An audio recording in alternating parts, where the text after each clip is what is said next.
Storm Daniel caused devastating floods in Libya. எங்க திரும்பினாலும் பிணக்குவியல். கிட்டத்தட்ட 20,000 மனிதர்கள் உயிரிழந்திருக்கலாம் அப்படின்னு சொல்லப்படுது.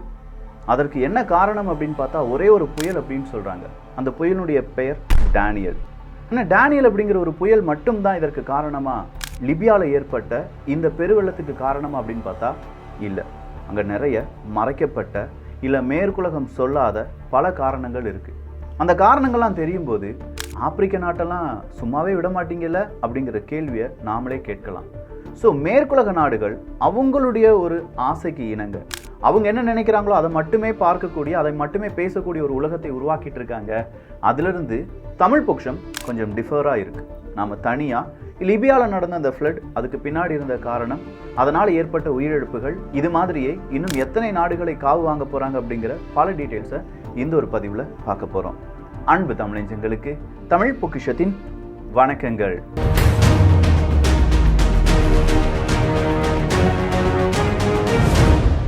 ஒரு ஃப்ளட் வருவது அப்படிங்கிறது எல்லாமே இயற்கை தான். அதை செயற்கையாக செய்ய முடியுமா அப்படின்னு பார்த்தா அதுக்கும் நிறைய டெக்னாலஜிலாம் வந்துருச்சு. செயற்கையாக ஒரு நாட்டின் மீது இயற்கை செய்கிற மாதிரியே பலவிதமான சித்து விளையாட்டுகளை செய்யலாம் அப்படிங்கிறது ப்ரூவன் தான்.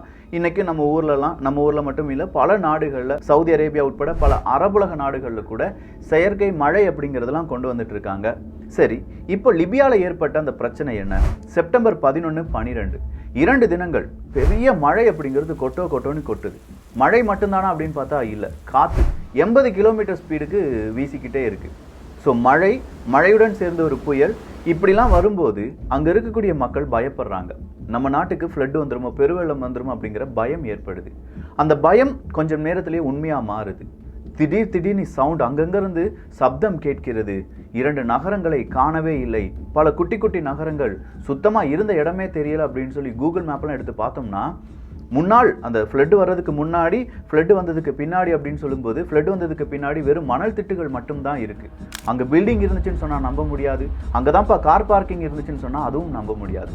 கிட்டத்தட்ட 14 அடி உயரத்திற்கு மட், அதாவது களிமண், அந்த வேஸ்ட், அங்கே இருக்கக்கூடிய கார், அந்த பில்டிங்கினுடைய வேஸ்ட் மெட்டீரியல்ஸ், பில்டிங்கினுடைய ரா மெட்டீரியல்ஸ் அப்படின்னு சொல்லி 14 மீட்டர் உயரத்திற்கு சுனாமி மாதிரி ஒரு அலை பல இடங்களையும் என்ன செஞ்சிருக்கு, அப்படியே அழிச்சிருக்குன்னு சொல்லலாம். 10,000க்கும் அதிகமான நபர்களை காணவில்லை அப்படின்னு சொல்லிட்டு இருந்த அரசாங்கம் இப்போ 20,000 நபர்கள் உயிரிழந்திருப்பார்கள் அப்படின்னு சொல்றாங்க. என்னப்பா இப்படி ஒரு ஃப்ளட் வந்துருச்சு அப்படின்னு சொல்லி லிபியாவை பார்த்து யார் கேட்டுட்டு இருக்காங்க? மேற்குலக நாடுகள் கேட்டுட்டு இருக்காங்க. லிபியா அப்படிங்கிற அந்த பெயர் கேட்ட உடனே நமக்கு என்ன ஞாபகத்துக்கு வரும்? இந்த ஃப்ளட்டு தானே ஞாபகத்துக்கு வரும் அப்படின்னு கேட்டால் கிடையாது. ஆப்பிரிக்காவில் ஒரு நாடு ஃப்ரீ எஜுகேஷன், ஃப்ரீ மருத்துவம் அப்படின்னு சொல்லி எல்லாமே ஃப்ரீயாக கொடுத்த ஒரு நாடு எது அப்படின்னு பார்த்தீங்கன்னா லிபியா தான். நீங்கள் அங்கே வாழ்கிறீங்களா? அது ஒரு சொர்க்கம். ஆப்பிரிக்காவினுடைய ஒரு சொர்க்கமாக பார்க்கப்பட்ட ஒரு இடம் எது அப்படின்னு பார்த்தீங்கன்னா லிபியா தான். ஆனால் இன்றைக்கி அந்த லிபியாவை நம்ம எடுத்து பார்த்தோம்னா யூரோப்புக்கு போகிறதுக்கான ஒரு கேட்வேயாக மட்டும் பயன்பட்டு கொண்டிருக்கிறது. நிறைய ஆப்பிரிக்க நாடுகள் எங்கள் நாட்டில் நாங்கள் வாழ முடியாது, அதனால் நாங்கள் மேற்குலக நாடுகளுக்கு போகிறோம், லிபியாவிலேருந்து தான் போக முடியும் அப்படின்னு சொல்லி லிபியாவை ஒரு கேட்டாக பயன்படுத்திட்டு இருக்காங்க ஆப்பிரிக்க நாட்டு மக்கள். அப்படிப்பட்ட லிபியாவில் கடாஃபி அவர்கள் இருக்கும் வரை யாருமே கேள்வியை கேட்க முடியாது. மேற்குலக நாடுகள் சூழ்ச்சி செய்கிறாங்க. கடாஃபி அவர்களை கொன்று குவிக்கிறார்கள். கடாஃபி கொன்று குவிக்கப்பட்டதோடு அந்த லிபியாவுக்குள்ள மேற்குலக நாடுகளுடைய சபையாக இருக்கக்கூடிய ஐநா சபையினுடைய பாதுகாப்பின் கீழ் ஒரு நபர் ஆட்சி அமைக்கிறார். அந்த நபரை எதிர்த்து இன்னொருத்தர் புரட்சி செய்கிறாங்க. அந்த புரட்சிக்கும் மேற்குலக நாடுகள் கொஞ்சம் ஃபண்டு கொடுக்குறாங்க. நீ 2 பேருமே என்ன செஞ்சுட்டே இரு, சண்டை போட்டுட்டே இரு, அது மட்டும்தான் எனக்கு வேணும். நீ சமாதானம் ஆயிட்டினா ஆப்பிரிக்க நாடு மறுபடியும் விழித்து கொள்ளும். ஸோ 2 பேருமே சண்டை போடுங்க அப்படின்னு சொல்லி 2011 அடுத்ததாக 2023 வரை அந்த இடத்துல சண்டை நடந்துக்கிட்டே இருக்கு. அதுவும் 2 கட்சிகளுடைய சண்டை. 2 கட்சியுமே லிபியாவை யார் ஆட்சி செய்வாங்க அப்படிங்கிறது தான். ஆனால் இந்த 2 பேருக்குமே ஃபண்டு கொடுப்பது, ஆயுதங்களை கொடுப்பது யார் அப்படின்னு பார்த்தீங்கன்னா மேற்குலக நாடுகள்.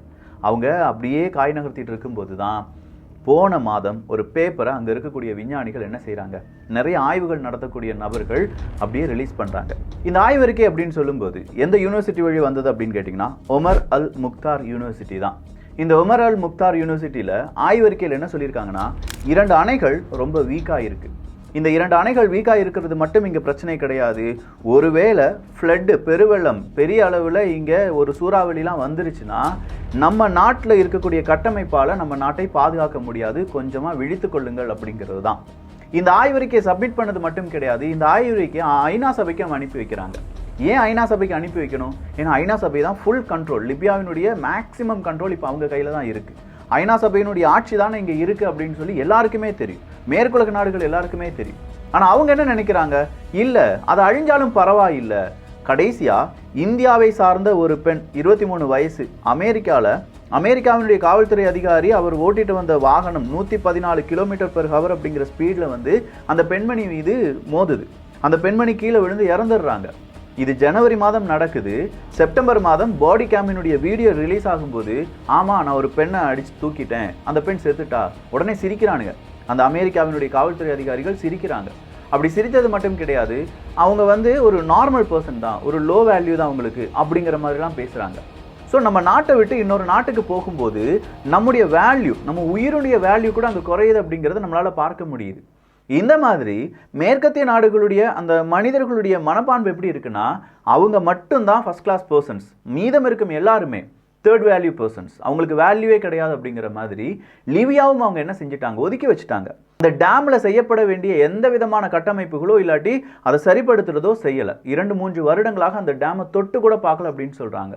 ஸோ எந்த விதமான பராமரிப்பும் இல்லாமல் அந்த டேம் எப்படி ஒர்க் ஆகும் அப்படிங்கிற ஒரு கேள்வி. அடுத்ததா இந்த ஆய்வறிக்கையின் அடிப்படையில் ஒரு ஃப்ளட் வருவதற்கான வாய்ப்புகள் இருக்கு. ஏன்னா இந்த நேரம் நல்லா கவனிச்சுக்கோங்க, எல் நீனோ இருக்கு அப்படிங்கிறத நம்ம பார்த்தோம். தமிழ் பட்சத்திலே டீட்டெயிலாக சொல்லியிருந்தோம் வாட் இஸ் எல் நீனோ அப்படின்னு சொல்லி. எல் நீனோனா நம்முடைய கடல் பரப்பில் 5லேருந்து ஒரு 7 வருடங்களுக்கு ஒரு முறை உஷ்ணநிலை அப்படிங்கிறது அதிகரிக்கும். ஸோ உஷ்ணநிலை அதிகரிக்கும் போது அங்கே என்ன நடக்கும், காற்று அப்படிங்கிறது ரொம்ப கூடுதலாக ரொம்ப பெரிய அளவில் உயரத்துக்கு போகிறதுக்கான வாய்ப்புகள் இருக்குது. அப்படி உயரத்துக்கு போகிறதுனால சின்னதாக ஒரு புயல் வந்தாலும் இங்கே ஆல்ரெடி காற்று ரொம்ப உஷ்ணமாக இருப்பதால் அந்த புயல் ஒரு தீவிர புயலாக மாறிடும். ஸோ தீவிர புயலாக மாறிடுச்சுன்னா அந்த தண்ணீரை எடுத்து எங்கேயாவது போய் கொட்டி விட்டுரும், அதாவது பெருவெள்ளம் வந்துடும். இதுதான் எல் நீனோவினுடைய சிம்பிளான கான்செப்ட். அப்போ இதே மாதிரி ஒரு நிலைமை இந்த வருடம் இருக்குது அப்படிங்கிறதும் யாருக்கு தெரிஞ்சிருக்கு, லிபியாவை ஆட்சி செய்யக்கூடிய மனிதர்களுக்கு தெரிஞ்சிருக்கு, லிபியாவை அடிமையாக வச்சிருக்கக்கூடிய மனிதர்களுக்கு தெரிஞ்சிருக்கு. இது எல்லாம் நடக்கும்போது கிரீஸிலிருந்து ஒரு புயல் ஸ்டார்ட் ஆகுது, அதுதான் ஸ்டார்ம் டேனியல். கிரீஸில் அந்த புயல் ஸ்டார்ட் ஆகும்போது தமிழ் விதையெல்லாம் நீங்கள் பார்த்துருந்தீங்கன்னா அந்த புயல் இவ்வளோ நபர்களை கொன்று விட்டது, இந்த புயல் இவ்வளோ நபர்களை கொன்று விட்டது அப்படின்னு சொல்லி நம்ம என்ன செஞ்சுருந்தோம், அப்டேட் பண்ணியிருந்தோம். இதே மாதிரி யார் வேணாலும் அந்த அரசாங்கம் நினைத்திருந்தால் அதை அப்டேட் பண்ணியிருக்கலாம். கிரீஸில் தொடங்கின இந்த புயல் நேராக அடுத்ததாக வர்றது ஸ்பெயினுக்கு வருது, ஸ்பெயின்லேருந்து அடுத்ததாக துருக்கிக்கு போகுது, துருக்கியிலேருந்து அப்படியே நேராக பல்கேரியாவுக்கு போகுது, பல்கேரியாவிலேருந்துலாம் வந்த புயல் தான் நேராக எங்கே வருது, லிபியாவுக்குள்ளே என்ட்ரு ஆகுது. லிபியாவுக்குள்ள என்ட்ரு ஆகும்போது நல்லா புரிஞ்சுக்கோங்க, லிபியாவுக்குள்ள என்ட்ரு ஆகும்போது இது ஒரு சாதாரண புயலாக மாறுகிறது. அதை என்ன சொல்லுவாங்கன்னா மெடிகேன் அப்படின்னு சொல்லுவாங்க. மெடிட்ரேனியன் கடல்ல உருவாகக்கூடிய மிக சக்தி குறைந்த புயலை தான் மெடிகேன் அப்படின்னு சொல்லுவாங்க.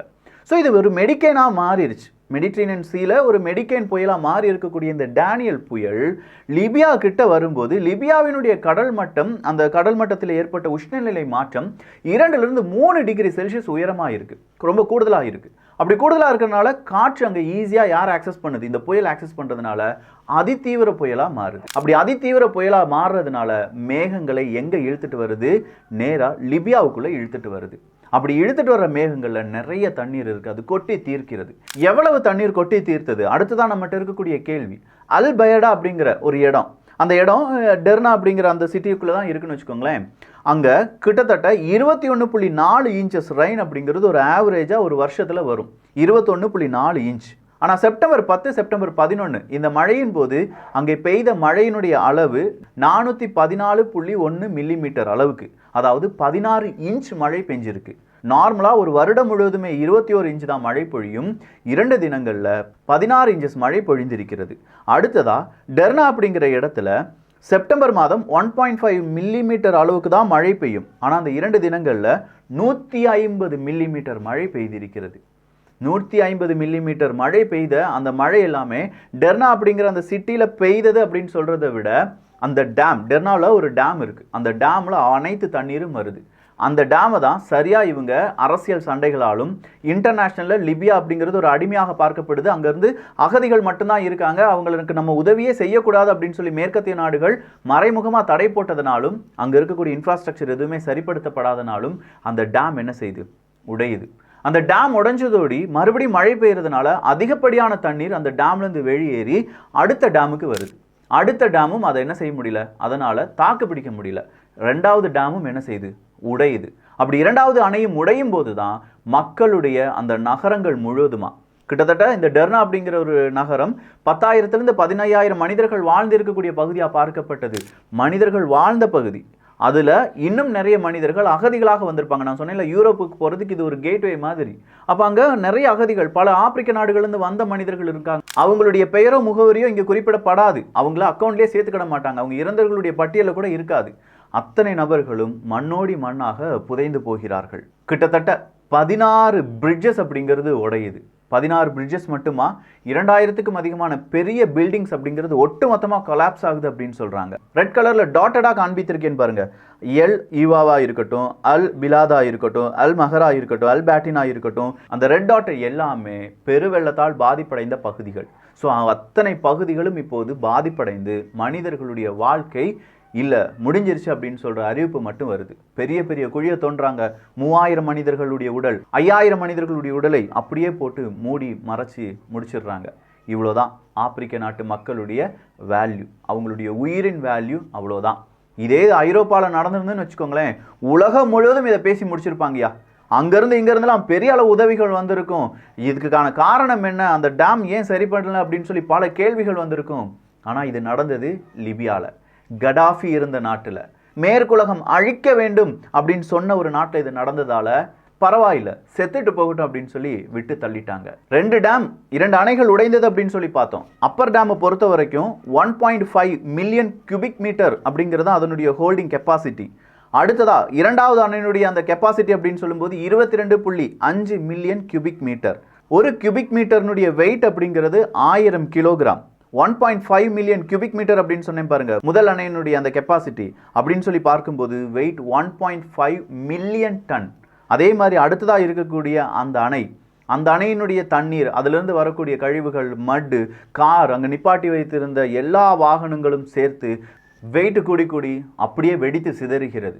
இதனுடைய ஒரு சின்ன கால்குலேஷனை சொல்லட்டுமா, வெறும் 20 சென்டிமீட்டர் இப்படி ஒரு வெயிட்டான தண்ணீர், இவ்வளோ அழுத்தம் நிறைந்த தண்ணீர் ஃபோர்ஸாக வர்ற வெறும் 20 சென்டிமீட்டருக்கு தண்ணீர் வந்தது என்றால் ஒரு மனுஷனை தூக்கி வாரி போடும். அதே நேரத்தில் 60 சென்டிமீட்டர் அளவுக்கு அந்த தண்ணீர் இவ்வளோ ஃபோர்ஸாக வருதுன்னா ஒரு காரை தூக்கி எரிஞ்சிரும். அப்போ இது எந்த அளவுக்கு அந்த மனிதர்களை கொன்று குவித்து இருக்கும், அங்கே இருக்கக்கூடிய பில்டிங்கில் அது மோதி இருக்கும். அப்படி மோதினால அந்த பில்டிங் எப்படி கொலாப்ஸ் ஆகிருக்கும் அப்படிங்கிறதெல்லாம் நீங்கள் உங்களுடைய கற்பனையில் யோசிச்சுக்கோங்க.